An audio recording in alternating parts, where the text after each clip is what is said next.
मदरसों से। नमस्ते मुफ्ती जी, मेरी आवाज आ रही है? जी, आदाब, क्या हाल चाल है जी, हाँ, फरमाइए। बस बढ़िया बढ़िया बढ़िया। एक्चुअली मेरा सवाल इस बात का था, क्योंकि मैं एक मुसलमान बंदे के साथ रहता था कुछ साल पहले, 2 साल थोड़ा मेरे। आपकी आवाज में जरा गड़बड़ है, खड़खड़ की आवाज बहुत आ रही है, अगर थोड़ा माइक सही कर लें हेलो, या सही पकड़ लें। जी अब आवाज आ रही है ठीक से? हाँ, अब बेहतर है जी। हाँ, तो एक्चुअली मैं मुसलमान के साथ ही रहता था। मतलब मेरा एक फ्रेंड भी था, बहुत क्लोज मुसलमान ही था। तो मतलब कभी भी कोई प्रॉब्लम नहीं लगा मेरे को। लेकिन जब भी मैं सुनता था कि भाई कहीं पे कुछ अटैक हो गया, ये हो गया, तो भाई मेरे ज़हन में पहले से ये था कि लोग बुरे होते हैं, कोई मज़हब बुरा नहीं सिखाता। ठीक है? तो अभी मैंने 1-2 महीने से एक्स मुस्लिम्स की वीडियोस देखना शुरू किया। फिर मैंने आपकी वीडियोस देखी, और फिर आपके साथ कुछ और भी 1-2 जो लोग हैं जो एक्सप्लेनेशन देते हैं, क्या सही है, क्या बुरा है, वैसा। तो वो भी समझने की कोशिश की कि ऐसा भी नहीं है कि भाई मैं एक ही पॉइंट ऑफ व्यू से जानने की कोशिश करूँ। तो लेकिन कहीं न कहीं मुझे ऐसा लग रहा है कि आपकी वीडियोस देखी तो वो सच साबित हो रहे हैं, एक्स मुस्लिम। मुझे ऐसा लग रहा है ठीक। मेरे हिसाब से, क्योंकि मैंने आपकी एक वीडियो देखी थी जिसमें अभी भी ये कुछ ही मिनट पहले बात हुई कि भाई रिफॉर्म्स तो पॉसिबल ही नहीं है इस्लाम के हम्म, अंदर। ठीक हम्म, है? और एक्स हम्म, मुस्लिम्स का यही एक इश्यू है कि भाई जो बहुत सारी चीजें हैं, जो अगर वो ना हो तो इट इज बेस्ट रिलीजन। और अगर हम्म, जैसे कि एक वीडियो मैंने आपका देखा 2-3 दिन पहले, कि एक बंदे ने आपसे पूछा था कि जो सेक्स स्लेवरी होता था या तो स्लेवरी होता था, तो इट्स हम्म, बैड बैड है या नहीं है। तो हम्म, आपने एग्जांपल दिया था कि भाई देखो, अमेरिका के कॉन्स्टिट्यूशन में 3-4 अगर आप क्राइम कर दो तो उसके अंदर भाई उम्र कैद हो जाती है। इस स्लेवरी, काइंड ऑफ स्लेवरी। तो उससे चाहता है इस्लाम है कि वॉर अगर होगी तो हम तभी स्लेव बनाएंगे आपको। ठीक है? तो जी, ये मेरे को दिमाग में ठीक नहीं लगी, क्योंकि उस हम्म, अगर कॉन्स्टिट्यूशन अगर यूएस का है, अगर वहां पे अगर किसी ने जंग छेड़ दी कॉन्स्टिट्यूशन के खिलाफ या देश के खिलाफ, तो वो पूरा परिवार के एक बंदे को जेल होगी, उसके परिवार को कोई हाथ भी नहीं लगाएगा। लेकिन अगर इस्लाम ठीक। के अंदर ऐसा हुआ तो वो तो चले, मैं उसके आपकी सारे बात मर्दों का, को काट आपने देंगे दो और सवाल किए। सबको स्लेव बना देंगे। ठीक है, आपने दो सवाल किए, मुझे बड़ा अच्छा लगा कि आपने बड़े अच्छे अंदाज से सवाल किए, and I admire your style of questioning. अच्छा, आपका जो पहला सवाल है वो ये है कि हम ये कहते हैं कि इस्लाम में रिफॉर्म सही मुमकिन नहीं है, और आप जो एथीस्ट या एक्स मुस्लिमों की वीडियो सुन रहे हैं उनको यही एतराज है कि भाई अगर रिफॉर्म कर लें तो सबसे अच्छा रिलीजन है। मुझे एक बात बताएं कि हम बहैसियत मुसलमान के, आपकी बात नहीं कर रहा हूं, आपको क्या लगता है कि हम मुसलमान क्या मानते हैं कि हमारे पास जो धर्म या दीन है वो खुदा की तरफ से आया या हमने खुद अपने घर पर बैठकर बनाया? आपको क्या लगता है कि हम क्या मानते हैं? बट मुफ्ती साहब, मेरा मेरा क्या नहीं, ख्याल है, ठीक है, सुन सबका लीजिए, मेरी रिलीजन मैं समझता अपने हूं कि हिसाब से परफेक्ट ही आई रहता है। अंडरस्टैंड, आई मेरा ये मानना है अंडरस्टैंड, लेट्स वॉक टुगेदर। हम क्या मानते हैं? कि आपका हिसाब से, जैसे मैंने जाना है तब तक आपके हिसाब से है कि भाई अल्लाह ने खुद ये वर्सेस दिया है, ऐसा। ठीक है, सही है। हाँ। खुदा ने, यानी हम, हमारा मानना यह है, आप ना माने वो आपकी मर्जी है, हमारा मानना यह है कि हमारे पास जो दीन है वो खुदा की तरफ से आया, जो गाइडलाइंस है वो खुदा की तरफ से आई हैं। हम्म। अब रिफॉर्म किसको कहते हैं? रिफॉर्म का मतलब यह है कि एक चीज सही नहीं है, आप उसको सही कर दें। रिफॉर्म का मतलब यही तो होता है ना। तो मुझे एक बात बताएं कि अगर खुदा नहीं है तो बात ही खत्म, लेकिन अगर खुदा है तो फिर वो सब कुछ जानने वाला भी है और सबसे बेहतर और सबसे बड़ा भी है। तो क्या हमें, जबकि हमें, हमारी नॉलेज लिमिटेड है, हमारी पावर्स लिमिटेड है, क्या हमारी ये जुर्रत है कि हम खुदा की इस्लाह करें और उसको, इसकी बात को रिफॉर्म करें? क्या ये मुमकिन है कि एक आदमी के जिसका काम मसलन मॉप करना हो, वो एक कंपनी में काम करता है, उसका काम है, वो जेनेटर है, यानी वो मॉप करता है, फ्लोर मॉपिंग उसका काम है, आपको पानी पिलाना, ये करना, क्लर्क, बहुत ही निचले लेवल का। क्या उसकी ये जुर्रत होगी कि वो सीईओ का किरदार में अचानक आ जाए और कहे कि नहीं, कंपनी इस तरह चलनी चाहिए? उसी दिन वो अपनी जॉब से हाथ धो बैठेगा बैठेगा और मॉप करने की भी उसको इजाजत नहीं होगी। क्यों? इसलिए कि आप अपने रोल से बाहर निकल रहे हैं। हमारा रोल ये है कि हम सबमिशन करें उसकी जिसने हमें बनाया। हमारा रोल ये नहीं है कि हम उसकी इस्लाह करें। तो जो आदमी ये कहता है कि नहीं, इस्लाम में रिफॉर्म होना चाहिए, वो ये मान के चल रहा है कि खुदा ने गलत कहा है तो बंदा खुदा को सही करेगा। अगर खुदा नहीं है तो बात खत्म, लेकिन अगर खुदा है तो उसको सही नहीं किया जा सकता। खुदा अपनी बात को एक बात बदलकर दूसरी बात कह दे, वो एक अलग बात है, वो उसका हक है कि वो आपकी, मसलन उसने एक कौम को एक हुक्म दिया, दूसरी कौम को दूसरा हुक्म दिया, उसको रिफॉर्म नहीं कहा जाता, लेकिन किसी इंसान को यह हक नहीं है। ये पहला पॉइंट है। तो और ये जो आप के यहाँ मसलन आप हिंदुओं को देखते हैं कि हमने तो रिफॉर्म कर दिया। मैं ये कहना चाहूंगा हिंदू भाइयों से कि भाई इस सेंटेंस के ऊपर गौर करें। हमने रिफॉर्म कर दिया का क्या मतलब है? आप समझते हैं? आप इस चीज को समझ रहे हैं कि हम बड़े लिबरल हैं, हम तो रिफॉर्म कर रहे हैं? नहीं, आप अपने उस भगवान को जिसकी उस पूजा कर रहे हैं ना, आप उसको अपने मातहत लेकर आ रहे हैं, उसको नीचा कर रहे हैं, उसकी शान में गुस्ताखी कर रहे हैं कि गलती उसने की है, रिफॉर्म हम करेंगे। तो आप इस जुमले से बचें। अगर आप हिंदू हैं, क्रिश्चियन, ईसाई, कुछ भी हैं, ये जुमला ही गलत है। नहीं मुफ्ती साहब देखो, एक तरीके से आपकी बात सही है कि आप ये बोल रहे हैं कि आपका वर्स खुदा ने दिया है तो आप उसके साथ अटैच रहेंगे, आप कोई भी रिफॉर्म नहीं करेंगे। लेकिन क्रिश्चियनिटी में भी ब्लास्फेमी है, फिर हिंदुइज्म में भी ब्लास्फेमी है। अगर कोई रिफॉर्म ही नहीं करेगा, जैसे आज वेस्टर्न कंट्रीज में पीस है, ठीक है, अगर उसमें भी ब्लास्फेमी है लेकिन वहां पे डेमोक्रेसी है, सेक्युलरिज्म है, इसलिए मुसलमान भी वहां पे जा रहे हैं, ज्यूस भी वहां पे जा रहे हैं, मुसलमान वहां पे राइट है कि भाई आप अपना रिलीजन प्रोपोगेट कर सकते हैं, समझा सकते हैं और रिलीजन में कन्वर्ट भी करवा सकते हैं किसी को, ठीक है। वहां पे कोई ये नहीं बोलेगा कि भाई आप हमारे जीसस को क्यों बोल रहे हैं कि भाई वो तो सन है, वो खुदा नहीं है, तो वहां पे गले काटने नहीं जा रहे। लेकिन अगर मतलब क्योंकि उन्होंने एक तरह का रिफॉर्म ला दिया, साहब आप कहाँ रहते हैं? आप कहाँ रहते हैं रुद भाई? आप मैं कहाँ आउट रहते ऑफ हैं? इंडिया रहता हूँ, आउट ऑफ इंडिया। नहीं, कुछ कंट्री का नाम बताओ। वेस्ट में रहते हैं, अमेरिका में रहते हैं, कनाडा में रहते हैं, गल्फ में रहते हैं, ऑस्ट्रेलिया में, ऑस्ट्रेलिया में रहते हैं, ठीक है। तो आप ये कह रहे हैं कि ऑस्ट्रेलिया में जहां पर निजाम वेस्टर्न सिविलाइजेशन की बुनियाद पर है, वहां पर बड़ी आजादी है, आप कुछ भी करें, नो टेंशन, राइट? अपने मजहब का प्रचार करें। करेक्ट, सही है ना? हाँ। अच्छा। कौन सा महीना चल रहा है आजकल? आजकल जून के महीने को कुछ कहा भी जाता है? बड़ा चर्चा होता है जून के महीने में? कोई चर्चा नहीं होती यहाँ पे। Pride month. इसका मतलब आप सोसाइटी से कटे हुए हैं। प्राइड मंथ जानते हैं? प्राइड मंथ किसको कहते हैं? नहीं, आपको नहीं पता? दैट्स व्हाई आप ऑस्ट्रेलिया में रहते हो और आपको प्राइड मंथ नहीं पता। ये बड़ी हैरत की बात है। लेकिन बिल्कुल, बहुत ज्यादा हैरत हो रही है मुझे खुद सुन के।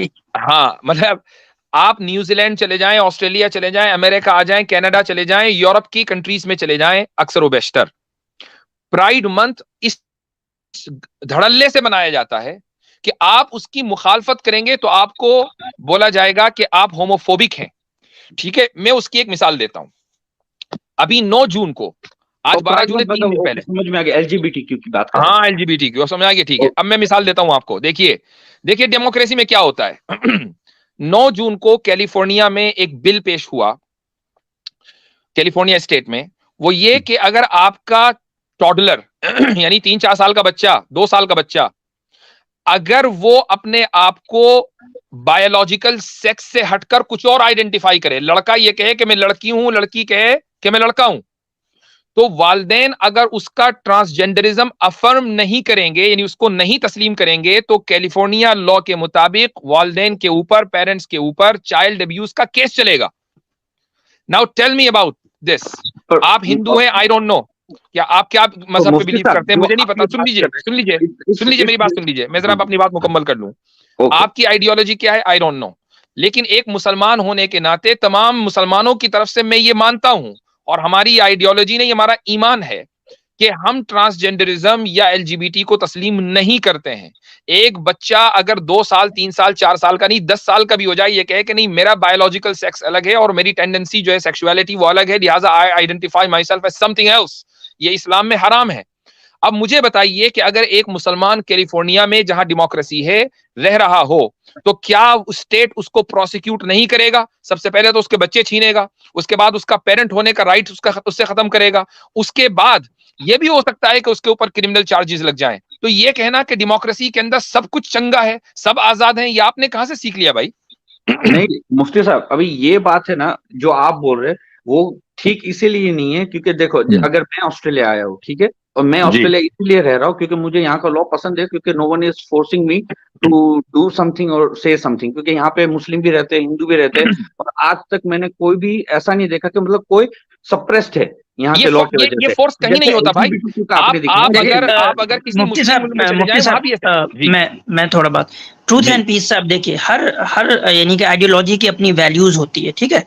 तो सेक्युलरिज्म की एक वैल्यू है कि एज अ रिलीजन मतलब एक इंडिविजुअल मैटर के तौर पे आप प्रैक्टिस करिए, कोई आपको सप्रेस नहीं करेगा। लेकिन सेम जिस कंट्री की बात कर रहे हैं ना, वहां भी कुछ चीजें ऐसी है आइडियोलॉजी की बुनियाद पे जिसको सप्रेस किया जाता है। तो क्योंकि वो उसका रेड लाइन है, वो जिसकी बात कर रहे हैं ना, जिस मुल्क की, उसके अपने वैल्यूज हैं और उस वैल्यूज के भी रेड लाइन है। फॉर एग्जाम्पल, नाजिज्म जो है वो एक रेड लाइन है, आप जिस कल्चर से बिलोंग करते हैं उस कल्चर में, तो वहां नाजिज्म को जो है सप्रेस किया जाएगा, उसको बुरा कहा जाएगा, उसको भला कहा जाएगा। आपने उसके बारे में एक कुछ पॉजिटिव बात कर दी तो आपको अंदर कर दिया जाएगा। तो ये यानी कि समझे कि सेकुलरिज्म व्यू से लगता है ना, अरे बड़ा अच्छा है, ये तो देखो आपको रिलीजन इस्लाम पे भी आजादी है, हिंदुइज्म की भी आबादी है, क्रिश्चियनिटी की भी आबादी है। क्यों भाई, मैं बता रहा हूँ, एक मिनट सुन लेना। देखिए, इस्लाम की भी आजादी है, हिंदुइज्म की भी आजादी है, क्रिश्चियनिटी, सब उन सब मजहब की आबादी है, आजादी है, जो मजहब सेकुलरिज्म के सामने सबमिट करके अपने आप को कहते हैं कि हम अपने आप को लिमिटाइज करते हैं आपके अंदर। तो वो आपका जो मुल्क है वो आपको उस मजहब पे आजादी के साथ अमल करने की कोशिश देगा, आजादी देगा। लेकिन आप जैसे ही कहिएगा कि हम ऐसे हिंदुइज्म की बात कर रहे हैं जो सेकुलरिज्म वैल्यू के खिलाफ है, आपको उस हिंदुइज्म की जो है इजाजत नहीं होगी वहां। तो आप जिस मुल्क को कह रहे हैं ना कि आपको आजादी के साथ अमल करने दिया जा रहा है, वो इसलिए दिया जा रहा है कि आपने अपने आइडियोलॉजी को सबमिट किया है, उसकी आइडियोलॉजी को बड़ा मानते हुए अपनी आइडियोलॉजी को उस आइडियोलॉजी के साथ लिमिटेड कर दिया है। जी हाँ, एक और मिसाल देना चाहूंगा, एक और मिसाल देना चाहूंगा ट्रूथ एंड पीस साहब, ये भी अमेरिका की है। अमेरिका की कांग्रेस में एक लॉ आने वाला है, बल्कि पेश किया जा चुका, कांग्रेस में कई मर्तबा पास हो चुका, सेनेट में पास नहीं होता। इसका नाम है इक्वालिटी लॉ। इक्वालिटी लॉ का मतलब ये भी एलजीबीटी के लिए है। वो कोशिश ये कर रहे हैं कि एलजीबीटी को एक रेस मान लिया जाए, और जिस तरीके से आप किसी रेस के खिलाफ नस्ल परस्ती नहीं कर सकते, काले गोरे के दरमियान तकसीम नहीं कर सकते, ऐसे ही आप एलजीबीटी को डिस्क्रिमिनेट ना करें। उसकी बुनियाद पर मान लें मैं एक मस्जिद का इमाम हूं, ठीक है, और मेरी जो नमाज पढ़ाने की भी जिम्मेदारी है, और मेरी जिम्मेदारी ये भी है कि मसलन एक मर्द और औरत अगर निकाह करना चाहे तो मैं उनका निकाह भी पढ़ा दूं, ये मेरी मसलन जिम्मेदारी है। अब अगर मेरी मस्जिद में दो मर्द आए या दो औरतें आए और ये कहें कि हम आपस में निकाह करना चाहते हैं और दोनों मुसलमान हो मसलन, तो इक्वालिटी लॉ के मुताबिक मैं उसको मुस्तरद नहीं कर सकता अगर मैंने इनका निकाह नहीं पढ़ाया। इस बुनियाद पर तो डिस्क्रिमिनेशन चार्जेस मेरे ऊपर प्रेस हो जाएंगे। तो मुझे बताइए कि मुझे उस डेमोक्रेसी में मजहब पर अमल करने की आजादी कहां रही? आजादी तो लिमिट हो गई ना, बहुत लिमिटेड। सर वो तो पर्सनल लॉ की बात होगी ना, क्योंकि अब तो ये हो गया कि भाई अगर आपको वहां पे पर्सनल लॉ को फॉलो करना ही है तो देयर इज 52 कंट्रीज, राइट? तो वहां पे जाके फॉलो कीजिए। लेकिन देश अमेरिका, ऑस्ट्रेलिया, अच्छा, अब अगर आप में नहीं अब यहाँ मैं आजादी की बात कर रहा हूँ ना। अब एक और सुनिए मिसाल, एक और मिसाल सुनिए। आपको पता है कि ट्रांसजेंडर्स जो हैं वो ये चाहते हैं कि उनको प्रेफर्ड प्रोनाउंस, यानी जो प्रोनाउंस हैं वो उनके मुताबिक इस्तेमाल किए जाएं। एक मर्द है, आपको मर्द दिख रहा है, लेकिन है वो ट्रांसजेंडर, वो ये कहता है कि नहीं, मुझे ही और शी, मुझे ही ना कहा जाए, मुझे शी कहा जाए, या मुझे दे बोला जाए, दे और देम बोला जाए। सुन लीजिए, अगर आप नहीं बोलेंगे तो इन मुमालिक में उसको अब्यूज कहा जाता है, और आप अपनी जॉब से फारिग कर दिए जाएंगे अगर आपका कोई कलीग ट्रांसजेंडर है और आपने उसके साथ ये हरकत की। तो भाई क्या है कि अब इसका ताल्लुक पर्सनल लॉ से नहीं है, इसका ताल्लुक पर्सनल चॉइस से है कि आपकी पर्सनल चॉइस भी लिमिट कर दी गई है, आपकी पर्सनल चॉइस भी लिमिट कर दी गई है। नहीं सर, एलजीबीटी की जो है इट्स अ सेपरेट इश्यू, क्योंकि वो एक कास्ट सिस्टम की तरह है कि जैसे no my friend, it's not like a caste system. यही तो मसला है। क्या एक बात बताइए, आप अपनी बीवी के साथ सोते हैं, ये आपकी कास्ट है? नहीं, वो तो क्या अलग सी बात होगी। मैं तो बोल रहा हूँ वो तो चलो उसकी अलग सी एक तो भाई अगर एक आदमी अपनी बीवी के साथ सोता है ये उसकी कास्ट नहीं है, तो एक आदमी अगर मर्द के साथ सोता है ये उसकी कास्ट कैसे है? मैं नहीं, देखो मुफ्ती साहब, अब मैं एक लार्जर पिक्चर से आप स्मॉलर पिक्चर में आ रहे हो। मैं एक बात कर रहा हूँ कि एलजीबीटीक्यू जो है वहां पे ऐसे डेमोक्रेसी के वो वहां पे ला भी सकते हैं और कल उसको निकालने तो निकाल भी सकते हैं। लेकिन अगर रिफॉर्म्स की मैं बात कर रहा हूँ, जैसे कि मुझे सपोज आपने, जैसे मैं बोल रहा हूँ कि भाई यहाँ पे ब्लास्फेमी होगी तो कुछ भी हो गया, मतलब there is no change in आपके लॉ में, ठीक है? तो कल उठ के अगर कुछ भी हुआ ऊपर नीचे, जैसे आप लोग ऑस्ट्रेलिया में आते हो तो यहाँ पे फ्री है कि आप लोगों को बोल सकते हो, हरे कृष्णा वाले को बोल सकते हो, अरे भाई कृष्णा को मत देखो, हम लोग का देखो, ours is far better than you, आपका कोई गॉड नहीं है। तो यहाँ पे आप कन्वर्ट भी कर सकते हो कुछ भी। जैसे हम मैं इस्लामिक कंट्री में चले जाओ तो वहां पे तो मेरे को गर्दन काट देगी कि भाई बोल कैसे दिया कि भाई अल्लाह अच्छा नहीं है और तेरा अच्छा है। ट्रूथ ठीक है? एंड पीस साहब, मैंने तो यही बात कही ना कि आप जिसको कह रहे हैं, आप जिस मुल्क में रह रहे हैं वहां भी एक ब्लास्फेमी लॉ एग्जिस्ट करता है, जिसको नाजिज्म जी। कहते हैं, जिसको रेसिज्म कहते हैं। क्या आप नहीं, रेसिज्म को नाजिज्म प्रमोट मतलब कर आप सकते हैं बोलोगे ऑस्ट्रेलिया में? देखो, ये आप तो ऐसी बताइए, बात है, आप देखो, रेसिज्म हिटलर को अगर आप बोलोगे भाई प्रमोट कर ठीक है, सकते हैं ऑस्ट्रेलिया में? नहीं आप मैं ऐसे वही बोला, अगर लिटरेचर कोई बांट यहाँ पे सकते हैं जो बोलेगा कि रेसिज्म को हिटलर वाज अ प्रमोट करता हो? गुड पर्सन, आगे यहाँ पे बोलेगा Hitler was a good person, तो लोग then it will be possible. अगर मैं बोल दूंगा कि भाई यार एक जिसने 20 लाख लोगों को मार दिया, 60 लाख लोगों को मार दिया, ही वाज ग्रेट पर्सन, तो ठीक, ऑब्वियसली मेरे ऊपर केस हो जाएगा भाई ये नहीं कैसी क्यों हो सोच है। जाएगा? सुन लीजिए, यही सुन लीजिए, क्यों हो जाएगा? हाँ आपने तो ठीक नहीं है, मारा, इसलिए और बोलेंगे कि आप सुन इतना लीजिए, कत्ल एक मिनट, करने एक मिनट, वालों एक को मिनट। कर रहा है तो आपने इसकी नहीं सोच मारा और कैसी है? आप ये नहीं कह रहे हैं कि अब मैं मारूंगा, या आप किसी को ये नहीं कह रहे हैं कि तुम मारो यहूदियों को। आपने कहा भाई हिटलर बड़ा अच्छा आदमी था, ये कहने पर आप पर क्यों केस होगा? क्योंकि ये हाँ, रेड लाइन ये है। इसलिए होगा मुफ्ती साहब कि अगर कल उठ जैसे के अगर ट्रूथ एंड जैसे पीस ऐसे मैं साहब, जैसे एग्जांपल देखिए दूं, आपका जैसे कोई आपका एक आतंकवादी पर्सपेक्टिव, है देखिए आईसिस, ठीक है? एक मिनट, अभी जैसे आईसिस को आपका अगर एक मैं बोल पर्सपेक्टिव दूंगा जो है रिलीजन के तो बारे में हो सकता है। मान लीजिए तो आप, लोग आपका तो जो बोलेंगे कंट्री है वो आपको ये आजादी देता है कि आप रिलीजन के बारे में एक पर्सपेक्टिव रखिए, तो क्या आपका मजहब ये आपका मुल्क जो है ये आजादी नहीं दे सकता कि आप नाजिज्म के बारे में भी एक पर्सपेक्टिव रखिए? नहीं, कुछ लोग लेकिन ऐसे वही तो भी मैं हों जो उसको डिनाई करें, कुछ लोग ऐसे भी हों जो उसको एक्सेप्ट करें, उसको प्रेज करें। तो ये तो वही तो मैं बोल रहा हूँ, ये तो गलत बात होगी। जैसे अगर कोई बोले यहाँ पे आके कि भाई मैं तो आईसीएस के साथ थी, वो तो भले ये इसलिए गलत बात हो गई, 20,000 लोगों को मारे, लेकिन ट्रूथ मैं एंड पीस तो साहब, ये इसलिए गलत बात हो गई क्योंकि इनकी ये ब्लास्फेमी लॉ एक है, इसलिए मजहब, ये इनका एक ब्लास्फेमी ब्लास्फेमी लॉ है, लॉ है, इसलिए इसलिए गलत हो गया है। नहीं और ये ब्लास्फेमी लॉ ऐसा सेक्युलरिज्म नहीं है। नामी, देखो जैसे कतर में सेक्युलरिज्म देखो, और कतर लिबरलिज्म का नामी देखो थोड़ा मजहब के अच्छा है। खिलाफ है, नहीं, इसलिए जैसे ये देखो गलत कतर बात है। में थे, तो कतर का ऐसा है कि आप ब्लास्फेमी क्रिश्चियनिटी में भी नहीं कर सकते, ज्यूस में भी नहीं कर सकते और इस्लाम में भी नहीं कर सकते। आपको तीनों का अगर ब्लास्फेमी किया तो एक ही सजा मिलेगी, ठीक है? सिर्फ इस्लाम में नहीं है, कतर तो में देखें ऐसा है। देखें, लेकिन अब जैसे मैं बात को मुख्तसर करूंगा। ट्रूथ एंड पीस साहब, बात आपसे बात होकर अच्छा लगा, और लोगों को भी टाइम देना है। नहीं पॉइंट नहीं ये श्योर है, श्योर, लेकिन हाँ बस मैं तो पॉइंट ये ये है, सुन लीजिए, अब लास्ट पॉइंट मेरा सुन लीजिए, मेरा लास्ट पॉइंट सुन लीजिए, वरना तो गुफ्तगू चलती रहेगी, खत्म नहीं होगी, नेवर एंडिंग। पॉइंट ये है कि हर, आप जब किसी चीज को ये कह रहे हैं कि फला मुल्क में ब्लास्फेमी लॉ है, वो ब्लास्फेमी लॉ हर जगह है। फर्क सिर्फ इतना है कि ऑस्ट्रेलिया, अमेरिका, कनाडा, इन मुल्कों में और यूरोपियन कंट्रीज में जो पैराडाइम है वो अलग है, और इस्लामी मुल्कों में जो पैराडाइम है वो अलग है। पैराडाइम क्या होता है? पैराडाइम एक फ्रेमवर्क है, और उसकी बुनियाद तीन चीजें होती हैं। नंबर 1 आपकी मोरालिटी, नंबर 2 आपकी ऑन्टोलॉजी, नंबर 3 आपकी एपिस्टेमोलॉजी। ये तीन चीजें आपका पैराडाइम बनाती हैं। क्योंकि आप ऑस्ट्रेलिया में रहते हैं और आप जहां तक मुझे अंदाजा है आप इंडिया के हैं, तो आपकी मोरालिटी, ऑन्टोलॉजी और एपिस्टेमोलॉजी तीनों सेक्युलर हैं, लिहाजा आपका पैराडाइम सेक्युलर है। और इस सेक्युलर पैराडाइम में एक आदमी अपने मजहब के ऊपर इंडिविजुअली, इंफरादी तौर पर अमल कर सकता है, और अमल करने में आजाद है, नो टेंशन। लेकिन जिस तरह नाज़िज्म को अच्छा समझना, ये अलाउड नहीं है आपके पैराडाइम में। अब अगर आप इस्लामी पैराडाइम में आ जाएं, तो इस्लामी पैराडाइम की बुनियाद इस्लामी एपिस्टेमोलॉजी, ऑन्टोलॉजी और मोरालिटी है। उसकी बुनियाद पर अगर आप मजहब की मुखालफत करेंगे तो ब्लास्फेमी हो जाएगी। ब्लास्फेमी दोनों जगह है, लेकिन मुफ्ती ये साहब देखो, जैसे आपने पैराडाइम का जो है इस्लामिक फर्क है, पैराडाइम की बात बस की, इतना है। लेकिन ठीक मेरे है, हिसाब से इसको इस्लामिक जहन में पैराडाइम में रखिएगा। तो आईसिस भी ये चलें, इस्लामी आइडियोलॉजी रखते हैं कि भाई चलें भाई। मुफ्ती तो साहब, क्योंकि जी यहाँ पे थोड़ी सी एलजीबीटी की बात हो गई थी, तो जी मैंने एक चीज शेयर की है, अगर आप प्लीज उसको दिखा दें थोड़ा सा। मैंने सोचा लोगों का जो है वो थोड़ा जी, मजाक हो जाएगा। ये इलॉन मस्क है, उन्होंने परसों एक ट्वीट किया था, तो मैंने उसी ट्वीट को अच्छा, थोड़ा सा यहाँ पे सामने लाया है। कि डॉक्टर पूछता है एक प्रेग्नेंट लेडी से कि इज इट अ बॉय और ए गर्ल, तो डॉक्टर बोलता है कि you will let the kindergarten teacher decide. हाँ, ये लड़की, ये औरत पूछ रही है, प्रेग्नेंट वुमेन डॉक्टर से कि भाई लड़का हुआ कि लड़की? किंडरगार्टन टीचर डिसाइड करेगा कि लड़का है कि लड़की।